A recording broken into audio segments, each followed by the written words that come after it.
And we have a clarifying card from the romance angels. And so here it goes again back to that death card. You've been forgiving and learning. I'll move it a little bit closer.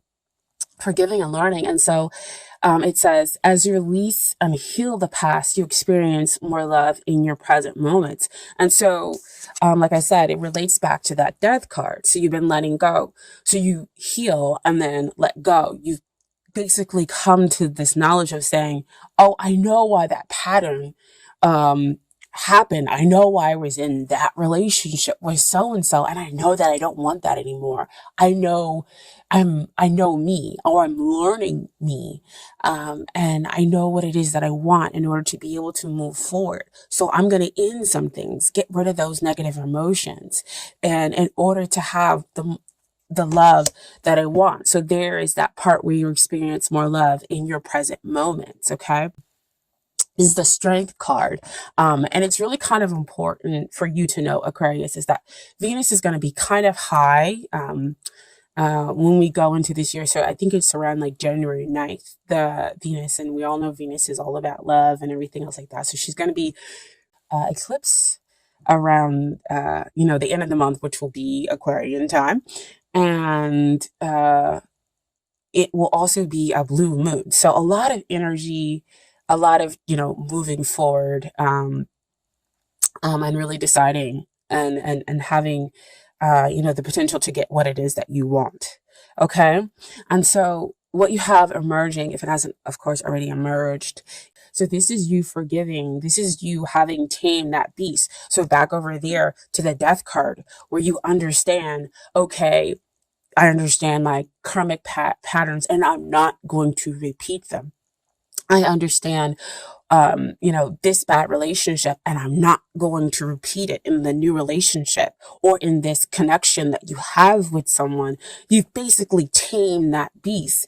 And so you're coming from this incredibly loving place where it's not like an assertive like taming. This is a very gentle, very loving, kind, place where you're taming the beast within inside. So you're trusting, yourself to love not only yourself but also the other person. So you're breeding more cooperation in the relationship, and so there is kind of like an expansion between the two of you, a grounding, an opening up of love between the two of you. And so you start to kind of develop this just gentle strength within yourself and allow yourself to kind of be this, I'm getting the person's rock, and the rock of the relationship, emotionally, actually just kind of like everything, because you come from such a pure place, the other person kind of responds. And I don't know about you guys, but I've been seeing a lot of 13s and 8s everywhere. 13, it can be one of those like master numbers where you're not going to break it down. And so you just kind of keep it together, or it could be that changing of cycle, or you could break it down to with 1, with the new beginning, and 3, and taking that action and working with the divine. But I also pulled a clarifier. Sorry about that side note. But I also pulled a clarifier for the strength card. And what I have here is love yourself first. Your self-respect makes you more romantically attractive. So see, again, back what I was talking about before, is that you figure out a way to kind of balance that energy. You've healed all that stuff in the past. You let go of negative emotions that didn't serve you, because you found out a way how to love yourself. And we all know, in loving yourself, you attract those who love you. And when you do sometimes attract those people who don't, you know how to say, you know what? I know that it is that you don't love me. And so, or you're not going to love me the way that I want you to love me. And so you just, kind of release them and go, hey, it's okay. I'm good. I'll be okay without you. And then in turn, you'll be able to track that happy, healthy relationship where there is that cooperation, when there is that kind of back and forth that you would get out of having a soulmate, where there is that unconditional love because you have unconditional love for yourself. And so what we have next is the Empress, and she's the future energy that you can be experiencing. And I'll move it back just a little bit. Um, and we all know the Empress, she is love. She's balanced everywhere. Emotionally, she has that grounding. She has that overabundance of just kind of everything, but she knows how to deal with it. She's sensual. She comes from, of course, a pure heart. But she's successful, especially in love.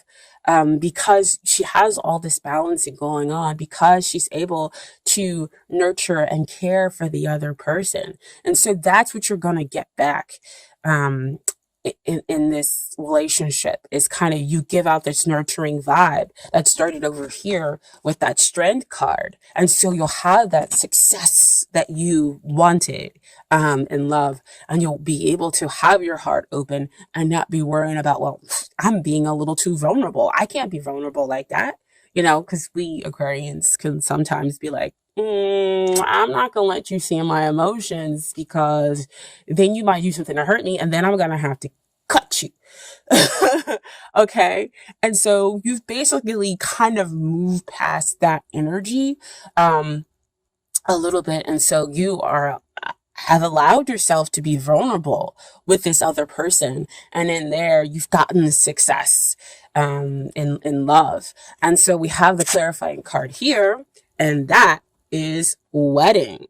The situation involves marriage. So this could be, because you're having success in love, this could be a deepening of a commitment. Doesn't necessarily always have to involve marriage. But if that's what you were going for, marriage, that card shows up to tell you that, yes, you could be getting married, or you could realize that this is the person that you want to marry, and you can have that success in love because you have your heart open, because you have the emotional stability. You know when to be, evolved emotionally, and what emotions to come out, so that it's not like, all that negative emotion kind of that comes out sometimes, with Aquarians, when we feel like we might be rejected, or we feel like things could be going wrong. We're just in a space to be like, you know what? I'm okay to be vulnerable. And there is a strength in me being vulnerable. And I can love the way that I want to love because I love me. I know I'm not going to make the wrong decision in my love life for me. And so what the divine is offering you as far as aces, and aces are all about, new beginnings, what the divine is offering. And so first one I want to look at is the Ace of Swords. So this is like mental clarity. This is success that we're talking back over there with the Empress. But this, has come after much adversity. This is come after cutting away and getting rid of stuff that, just wasn't for you, which again goes back to that Death card energy, back to that forgiving and learning. So you've had all that in the past, and now you're able to have this victory. Now you're able to have this clarity about yourself and about what you want in this relationship. And so we also have the little fire symbols down there, which relate back to the Six of Wands. So again, victory and success, possibly having the man or woman of your dreams, which could lead to the reason why you go get married, or possibly have a deepening of a committed relationship. Okay, and then the other ace that shows up is Ace of Pentacles, and Ace of Pentacles talks about the past, all those past difficulties. Again, just getting that stuff kind of fading away, and you having a fresh new start with this person or with somebody new coming in. And there's a lot of grounded energy. Again, you have your heart open. You're because there is such innocence, there's such understanding, there's so much love here, that it's able to create this stability. Again, back to that Strength card. And so the two of you kind of create this new, can create something new as far as relationship, which could be again, the marriage, okay, or deep commitment.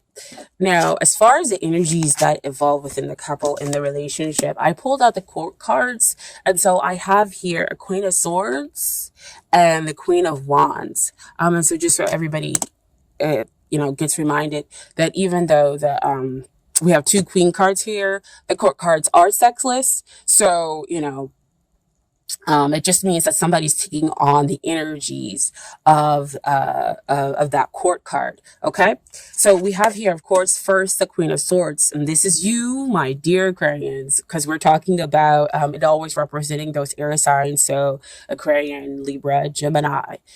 So this message is pretty strong here for you, with you guys showing up in your own court. With your own court card showing up in this reading, okay? And so this reminds you, to not detach from your feelings, to, yes, always gain the truth, but remember not to be so bluntly, and to remember all the things that you have done to get, to this point in order to experience the love, and that you have an emotional depth that is okay to kind of come out. Now, why I say it's okay to come out is not only based upon the Strength and the Empress cards and the Love Yourself First. It's also, this is a Queen of Wands, which typically means that it can represent a fire sign, which would be Sagittarian, Leo, or Aries. And we all know what happens with fire and air. Air fuels fire. Air likes that level of freedom, and so does fire. And so even though the two of you might not be of the same element, you get each other, you completely complement each other, and as an air sign, you're able to allow that fire sign to go higher, because again, they are going to be hard to pigeonhole if they're taking on this fire sign energy. But there is such a deep connection, especially a spiritual one, when this card comes up, that you'll be okay, that they are going to go out there and do whatever that they do, because you're doing the same thing. But again, like I said, back to the communication that shows up with the Queen of Swords, that shows up with the Ace of Wands, is to make sure that you have clean communication between the two of you, where you're like, look, fire sign or person who has a fire sign energy, I need some one-on-one time with you, because it's important to me. And so you're able to just speak out in a way that's loving and gentle and kind in order to get your needs met. And not that, you're taking time away from them. You just, know what it is that you need and should be getting out of relationship. It should be reciprocal. Okay. And so again, the person could just be, they could be those signs, or they could just be taking on that energy